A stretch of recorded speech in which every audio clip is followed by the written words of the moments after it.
ఎలాంటి సరైన శిక్షణ లేదా ట్రాఫిక్ అవగాహన లేకుండా ఈ బైక్లను నడపడం ఇప్పుడు సాధారణ దృశ్యంగా మారింది.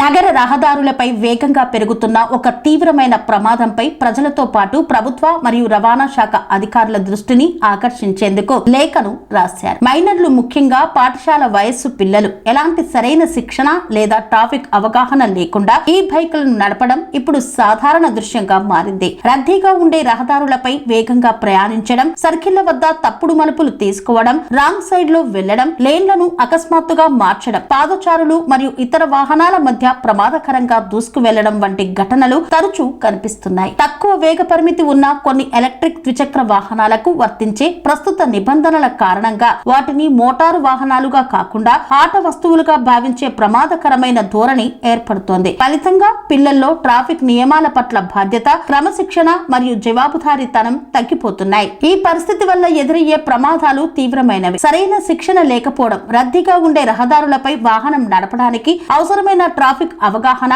ప్రమాదాన్ని ముందుగానే గుర్తించే సామర్థ్యం, అత్యవసర పరిస్థితుల్లో స్పందించే నైపుణ్యం మైనర్లకు సాధారణంగా ఉండదు. అకస్మాత్తుగా లేన్ మార్చడం, రాంగ్ సైడ్ లోకి వెళ్లడం లేదా వేగంగా మలుపు తీసుకోవడం వంటి చర్యలు ప్రాణాంతక ప్రమాదాలకు దారితీయవచ్చు. నెంబర్ ప్లేట్ లేదా తగిన వాహన గుర్తింపు లేకపోతే, ట్రాఫిక్ నిబంధనలు ఉల్లంఘించినప్పుడు లేదా ప్రమాదం జరిగినప్పుడు వాహనాన్ని మరియు బాధ్యులను గుర్తించడం కష్టమవుతోంది. ఇది జవాబుదారీతనాన్ని మరింత బలహీనపరుస్తుంది.